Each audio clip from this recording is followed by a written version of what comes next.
that are uninsured, and that we go back to helping people with mental health problems by opening facilities that they have a place to go besides jail. Democrats, they want to repeal the recent tax cuts. You know, Democrats, if they get elected, they're going to raise the minimum wage, and they're going to put people like me out of a job. They're going to put small businesses out of a job. They are going to cause mass unemployment. I'm a strong supporter of health care, also in collective bargaining. We just need to get everybody out there to vote. We need change. You hear it there, a lot of difference. We want to hear from you. If you can weigh in on the conversation, the easiest way to do it, tell us what issues are pushing you to the polls. Just post a video to Instagram using the hashtag #WhyIVoteCNN.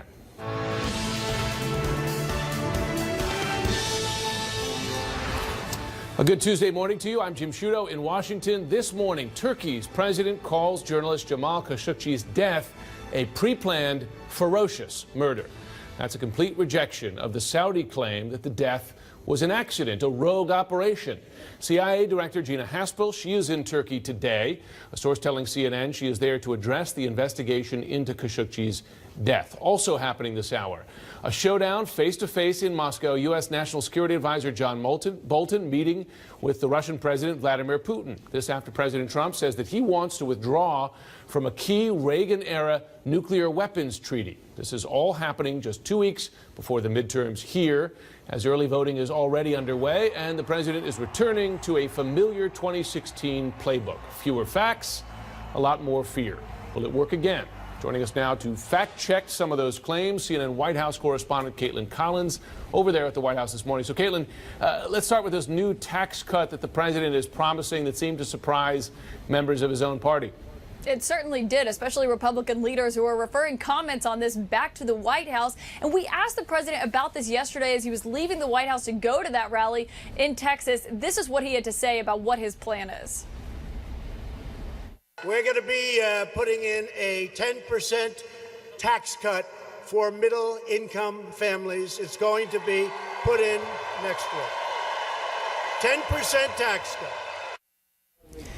So you see there, the president is talking about this plan. He says it's going to be put in next year. But yesterday, when we were asking him about the logistics of this and how this would even be possible, he said he wants to introduce a resolution next week and then have them vote on it after the midterm elections. But of course, Jim, as you know, that would be essentially setting themselves up for a fight. They are going to be dealing with funding for the border wall at that point, and trying to get this passed during that lame duck period after the midterm elections would be pretty tough, Jim. The president also continuing to insist that there's a massive voter fraud problem in the country. This after, of course, the president, soon after his election, started a commission. The commission didn't find much. So he's back to that same message. They didn't find much, and they actually disbanded after they were widely criticized for those efforts because, of course, this seems to be something that the president is using as a messaging when actually voter fraud is not something that's found. The president had to say this last night about how he thinks that there are people voting illegally. They want to be able to vote. The illegals, hey, by the way, I hate to tell you, you go to California, they vote anyway. They vote anyway, and they're not supposed to. And every time I say it, the fake news says, oh, they got so many people voting illegally in this country. It's a disgrace, okay? It's a disgrace. Now, that just goes against common knowledge, Jim, which is that there's actually not widespread voter fraud, even though the president continues to push that, continues to say that. And you can guarantee he's going to continue to bring it up, especially if Democrats take over the House. That seems to be a messaging tool that he tries to use. As you see there, headlines, 4 cases of illegal voter fraud confirmed in 2016, just 4, Jim. Another consistent message of this president in the final days before the midterms is the caravan of migrants coming north, though they still are several 100,000 miles away at this point. How has he been using that as a campaign issue? Well, he has been using it, and he thinks it's really effective. And aides have been telling him that the caravan is actually a pretty good messaging tool for them 2 weeks ahead of the midterms. But what the president is saying about this caravan is not always accurate, sometimes not even close. This is what he said about who is involved in this caravan yesterday. Go into the middle of the caravan, take your cameras and search. Okay? Take your gun, take your camera, go into the middle and search. You're going to find MS-13, you're going to find Middle Eastern, you're going to find everything. And guess what? We're not allowing them in our country. Now, Jim, that answer there was in a response to a claim the president made that there are criminals and unknown Middle Easterners, that's a quote from the president, involved in this caravan of migrants that are making their way up to the U.S.-Mexico border, something that just isn't true. A counterterrorism official telling my colleague Jessica Schneider that there is no evidence there are any kind of terrorist groups, ISIS, anything like that, that are trying to infiltrate the U.S. southern border. But when Sarah Sanders was asked, how does the president have credible evidence that there are Middle Easterners involved in this caravan, she said absolutely he does, and then cited a statistic saying there are 10 known or attempted efforts by terrorists to enter the country. Now, Jim, the president didn't say there are terrorists in this caravan. He said there are Middle Easterners, but Sarah Sanders, the press secretary, putting those two together when asked about it yesterday. Caitlin Collins of the White House, thanks very much. Joining me now, Mark Short. He's a CNN political commentator, former director of legislative affairs at the White House. We do want to mention that Mark signed a non-disparagement agreement when he worked for the Trump campaign. Mark, thanks very much for taking the time this morning. So I just want to go through some of the president's claims there. Let's start with one that you heard on camera. They vote anyway in California, illegal immigrants. He says they do it all the time.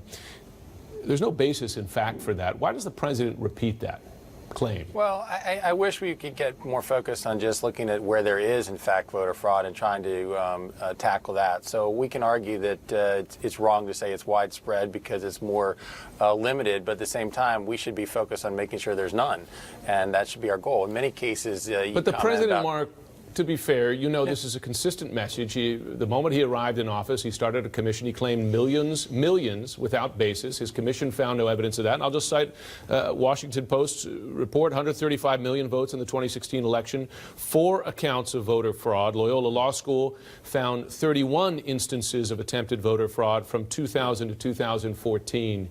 So the facts contradict the president. I think it's fair, Jim, to suggest that it's not as widespread. But I also think you go back to that Voter Integrity Commission, and the reality was that it was disbanded because many of the state attorney generals would not be willing to comply with it and did not share voter registration data. So when you say it was disbanded because of lack of evidence, in many cases it's because they weren't given cooperation from the state voter records. Because the states had no evidence of voter fraud. That's why they didn't. And some of them, many of them were Republican officials, so it wasn't a partisan issue even there. I'm just curious. Listen, you worked a long time in public service here. By making this claim, the president gives support to other efforts that look like, frankly, malign efforts to disenfranchise people. You have a case going on in Georgia now. You have a case with Native voters.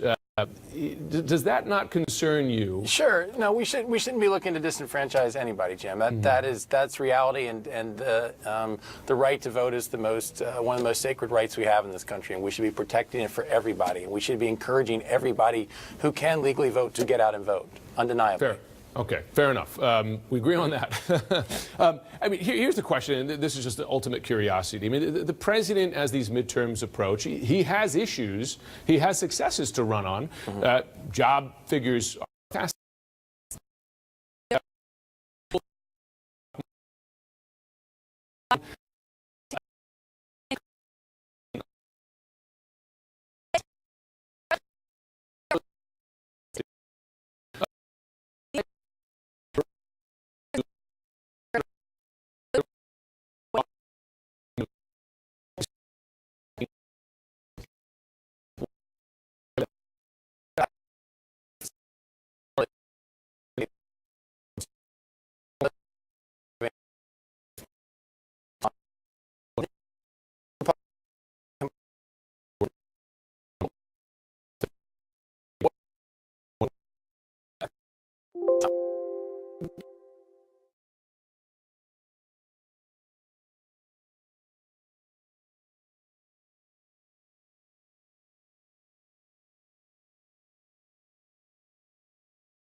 It's all been accomplished. That's great. What is the concern we have facing our country now? And I do think immigration is a serious concern. I do think border security is. And I think that the caravan is an image that most Americans can see on their television screen and say, you know, what is the policy right now? And Jim, we're talking about facts and concerns about the president's, in some cases, looseness with the facts. But did you know that there were 94,000 Central Americans apprehended at the southern border last year? Do you know how many are still in this country? It's 99%. Because the laws we have on catch and release require our law enforcement officials to release them into the interior of the country, and more than 90% of them are never, ever sent back home.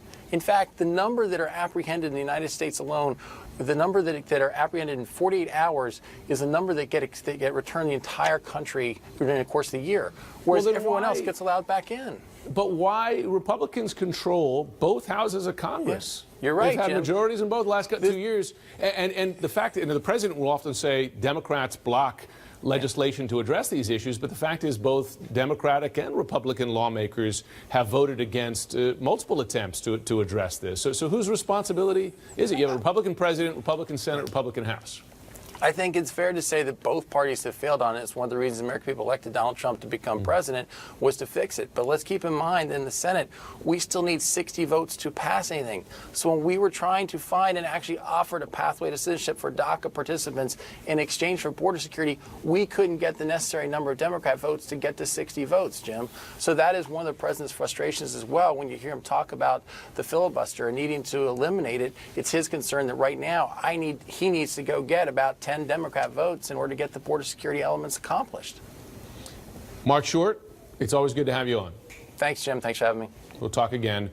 True or not, President Trump is playing to his base with several new promises. Will they work to get the voters to the polls? Joining me now to discuss this, CNN political analyst Julie Hirschfeld-Davis and Jackie Kucinich, two of the smartest people I know in Washington. So tell me, what the heck's going on, Julie? I mean, no pressure. Listen, politicians have made questionable claims for years and years. The thing about the president is that he goes out, he just shares outright falsehoods. So, you just heard it there. I was talking with Mark about it, that people are voting all the time, illegal immigrants in California. That's frankly not true. It's true. And what we do always see in the run-up to a competitive election is a resurgence of this theme of fear and trying to get people angry, trying to get them geared up so that they actually get out of their houses, either early vote or go on election day and cast a ballot. So that's not new, but it is the case that the president is using in these rallies, on his Twitter feed, in his public statements, demonstrable falsehoods and lies to try to do that. And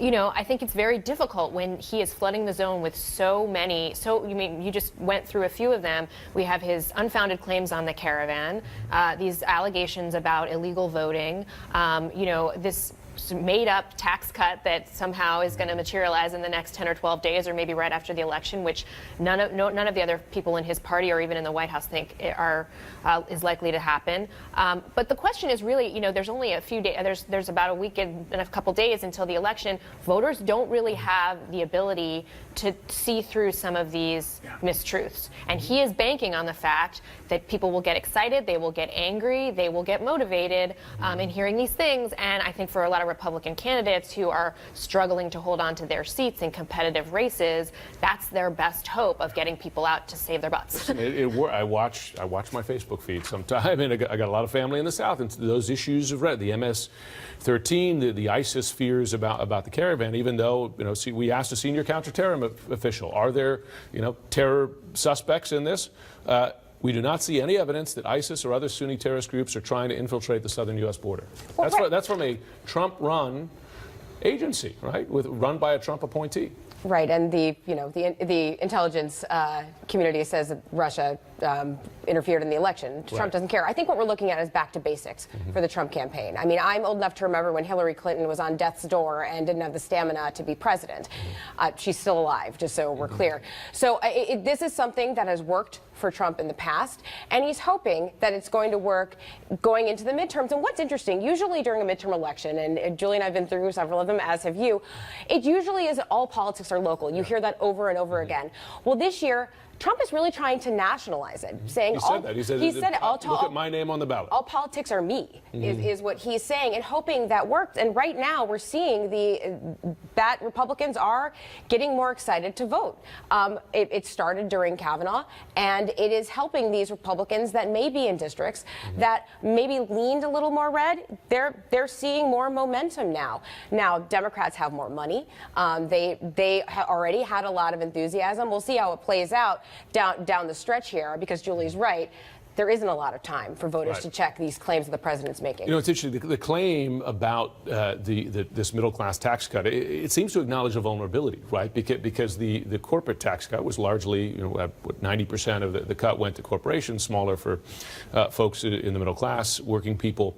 That by coming up with this idea, even without basis, the president seems to be understanding that the tax cut doesn't play well for him. Right. I mean, there's always been this dichotomy with Donald Trump where he is a billionaire businessman who pushed a big corporate tax cut that went almost entirely to wealthy people, billing himself at his rallies and to his base as the president for the common man. Well, if you look at the numbers, and clearly Republicans are seeing this in races around the country, the tax cut that was, frankly, the president's biggest legislative achievement last year, maybe his singular legislative achievement, is not activating people to want to show up for Republicans this year. And so what they need to do is say to people, no, we've got something for you too. If you're a middle class taxpayer, if you're an ordinary person who didn't see any benefit from that tax cut, we've got you as well. He's been campaigning on the notion that, the tax cut generated this huge economic growth that will help everybody. But if you're not feeling it in your pocketbook, you're not feeling it in your pocketbook, and they know that. Yeah, you can't make up that math. And you can't make up that math. So, Jackie, when you speak to Democrats and Republicans, right? But let's start with the Democrats. Do you sense some new fear here that perhaps the House is slipping away? To speak to Democrats is to talk to nervous people. I mean, at this point, I don't think anyone's taking anything for granted, and nor should they. There's a lot of time left. I mean, there's a short amount of time left, but there's also a lot of time left. So I don't know that they think the House is slipping away, but of course they're nervous. Republicans are a little more optimistic that maybe it won't be as bad. It's a very slight chance they hold the House, but narrow path? Are you going to say narrow I'm path? not going to say narrow path, but it's not impossible. And so you're saying there's a chance. No question. And that's different from where you were just even a couple of weeks ago, crucially before Kavanaugh, right? In terms of how both parties were reading it. Well, and if you're talking about Senate Republicans, they are much more confident. Yeah, no question. Jackie and Julie, thanks very much. As always, still to come, a ferocious murder. Those are the words from Turkey's president regarding the killing of the journalist Jamal Khashoggi. We have new details on that investigation. Plus, the president's national security advisor, John Bolton, meeting as we speak with the Russian President Vladimir Putin. All this after President Trump has vowed to pull out of a key nuclear weapons treaty. New in this morning, Saudi Arabia state media is reporting that Saudi King Salman and the Crown Prince bin Salman have personally met with and expressed their condolences to the family of murdered journalist Jamal Khashoggi. Meanwhile, Turkey's President Erdogan is rejecting the Saudis' claim that Khashoggi's death was an accident. He calls it a pre-planned, ferocious murder. Joining me now, Clarissa Ward. She is CNN Chief International Correspondent. She's live in Istanbul. So continuing the sort of drip this morning of evidence that the Turks are releasing of this crime. That's right, Jim. There were really two key new pieces of information that were buried in President Erdogan's speech that seemed to move the picture forward a little bit of what we know happened to Jamal Khashoggi. The first part is he talked about three people, a team from the consulate, not clear, apparently they're not the 15 Saudi operatives who arrived on the day Khashoggi was first disappeared. This team from the consulate, the day before Khashoggi went missing, were reportedly involved in some kind of a reconnaissance mission, some kind of a reconnaissance operation in a couple of forests on the outskirts of Istanbul, Belgrade and Yelova forests. These have also been areas that have been a sort of point of some focus with Turkish authorities as they go about trying to discover where the body of Jamal Khashoggi may be. President Erdogan did not say what exactly this reconnaissance mission and what exactly it was for, but still an interesting detail that we hadn't heard before. The second thing he mentioned, which was also very significant, was that they believe now, Turkish authorities, that the Saudi authorities in the consulate behind me had disconnected the surveillance cameras from the hard drive. This is interesting, Jim, because, yesterday we had this explosive report about the body double who was sent out the back of the consulate wearing Jamal Khashoggi's clothing. the question we were all asking ourselves was, why wouldn't the Saudis have released that footage if they went to all that effort? Well, the reason they didn't release that footage, we now know, is because they had disconnected the cameras from the hard drive. That then also allowed them to peddle this lie that they continued to peddle, that their cameras were not recording that day. Jim? A lot of signs, pre-planning. Clarissa Ward, thanks very much. Let's discuss now with Peter Bergen, CNN national security analyst, long time covering the Middle East, the Saudis, on your way to Turkey shortly. As you look at this big picture, the new details today, disconnecting the cameras, the reporting yesterday, a body double flown in, you know, it appears, at least according to the Turks, to help provide a cover-up. It looks more and more like you have the evidence of a pre-planned operation here. How much longer can the U.S. say, we're giving the Saudis more time? I think the time is over because, you know, the Saudi explanation is like Colonel Mustard did it in the library with a candlestick right now. I mean, and so, you know, what does that mean? I mean, what are the likely outcomes if the United States says, you know, essentially we're buying the Turkish view? Congress certainly can make pressure on for sanctioning particular individuals. The administration could also go along with that. But I doubt that the relationship will be in any way really impacted because, I mean, you know, they set the price of oil. They sit on the world's largest reserves. I mean, and it's not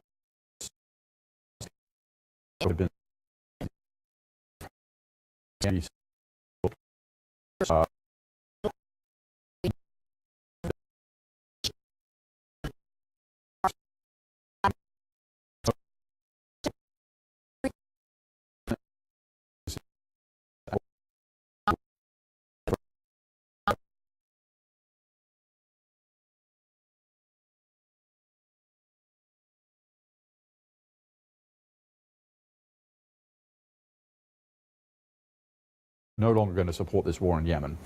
And our support is intelligence and also aerial refueling for their jet fighters. And weapons supplying, right? And weapons supply. So that, you know, would not be insignificant.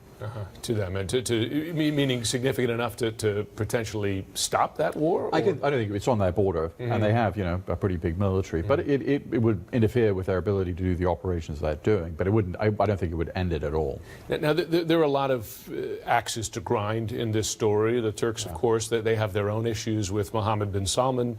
I believe that they even suspect that he was behind a coup against Erdogan. You know, there's a lot of. Does that give you any doubt or pause about the Turks' version of this story? Not really, because I mean, when you balance the two versions, the one that seems more plausible is the Turkish one because of all the information we already know. Now, you know, we still haven't. No one's actually, you know, this video, the audio tape hasn't come out in a public manner. But I mean, certainly the Turks have been pretty masterful at leaking this thing out. I mean, we're now 3 weeks in. As you said, Jim, they're aligned against the Saudis with Qatar, and you know they've got really. There's no downside for them to let it play out for, you know, a long time. And it certainly. I mean, the Saudis. The PR lesson number one is get out in front of a bad story, tell the bad story, and let it go away. Because if the Saudis had come out, you know, on day 3 and sort of said, you know, basically this is what had happened, we wouldn't be sitting here talking about this nearly 3 weeks later. Yeah, well, some stories are hard to get in front of if it's the murder and dismemberment of a journalist. But I mean, still, I mean, you know, bad stories don't get better over time. Are the Trump administration's hands effectively tied now? That even this president, who's constantly emphasized how important the partnership is,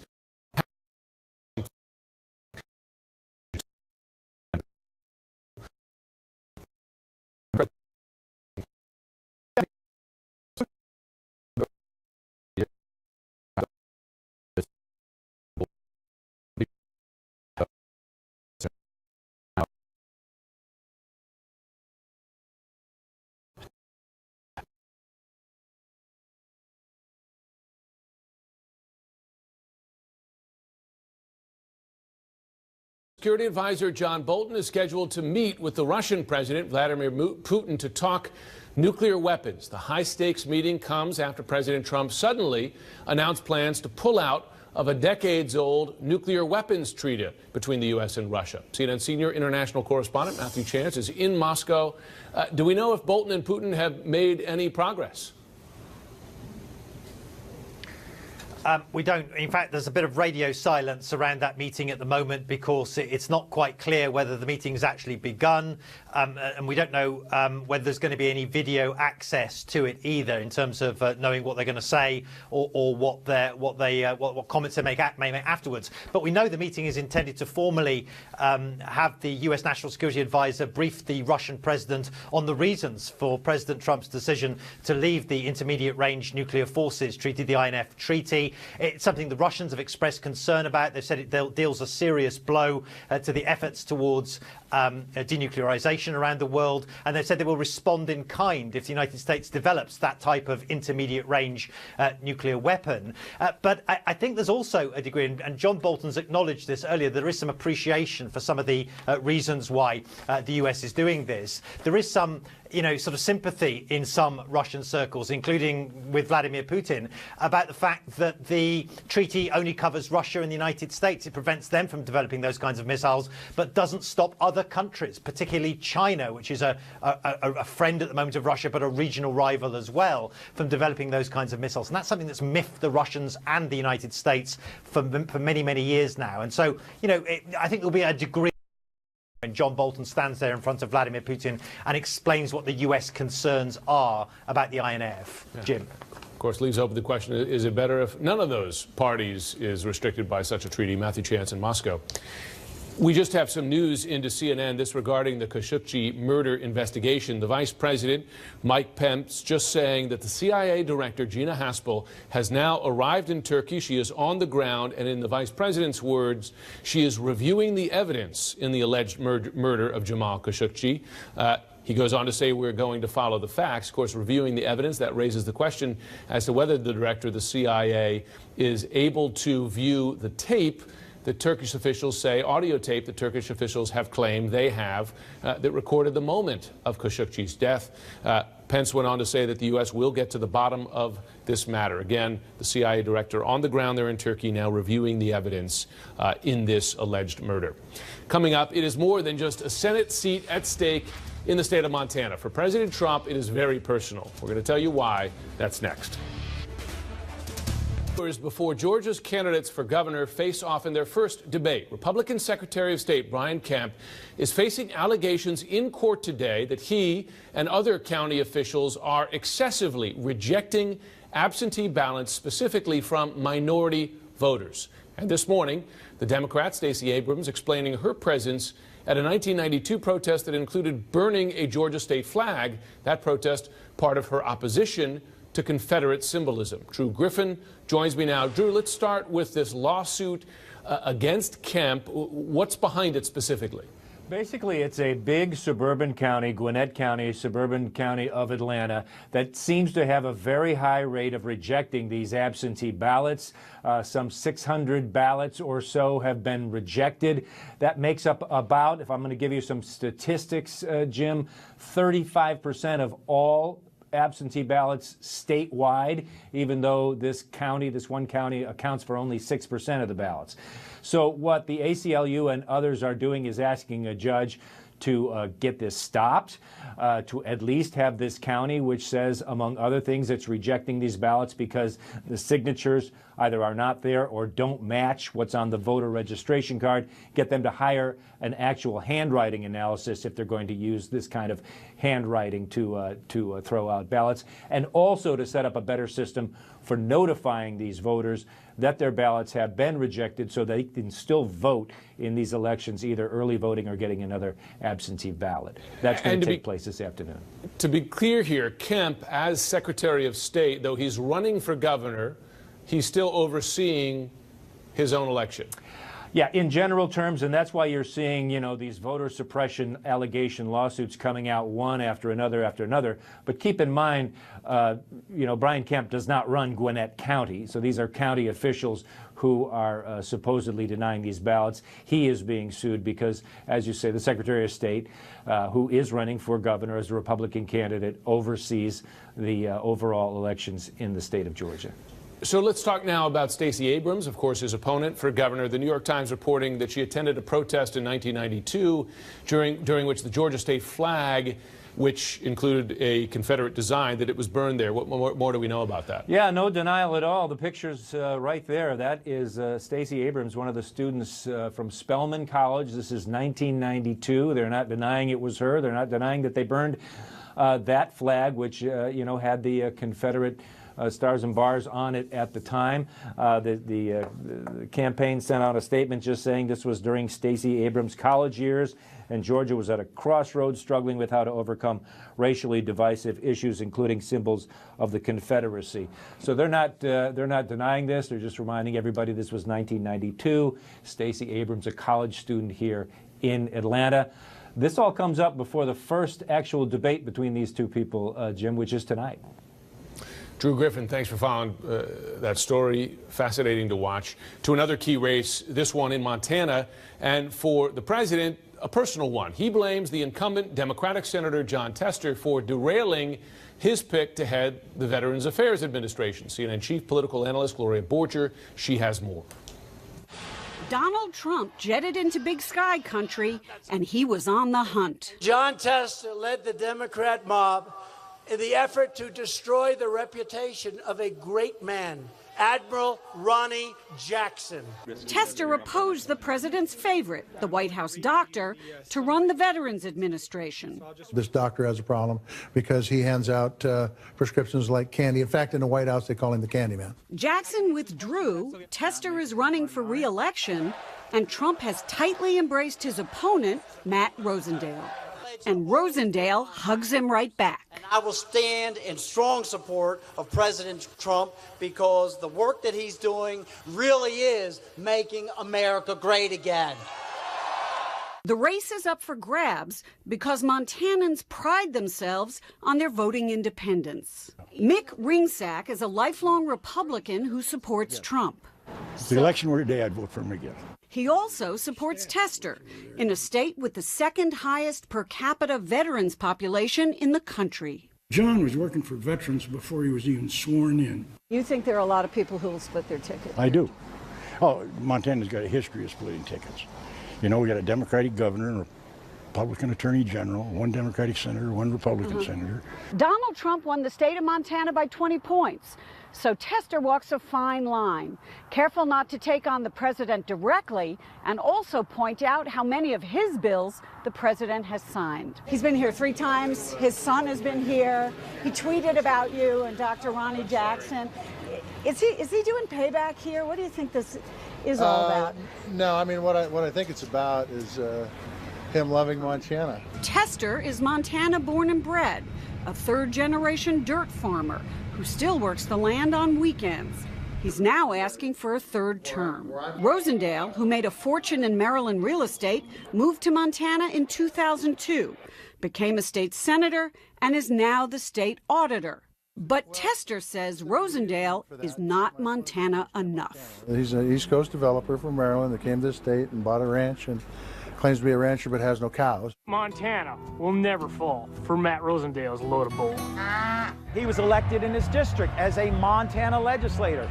That proves he's got to be Montanan. But not on the issues, Tester says. Not on who controls public lands, health care, or veterans benefits, to name a few. If he runs on his record, he's going to get clobbered, and so he has to do something different. So Rosendale is charging that Tester is a D.C. liberal, out of touch with Montana.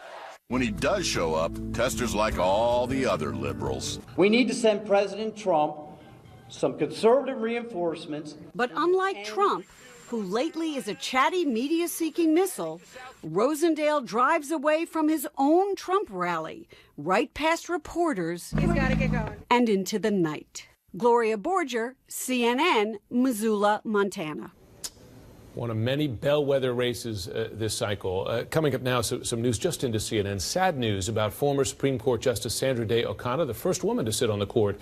She is now telling her family that she has dementia. We're going to have much more on that story. Retired Supreme Court Justice Sandra Day O'Connor revealing in a public letter that she has been diagnosed with the beginning stages of dementia and likely has Alzheimer's disease. Let's bring back Ariane DeVoe. She's CNN Supreme Court reporter.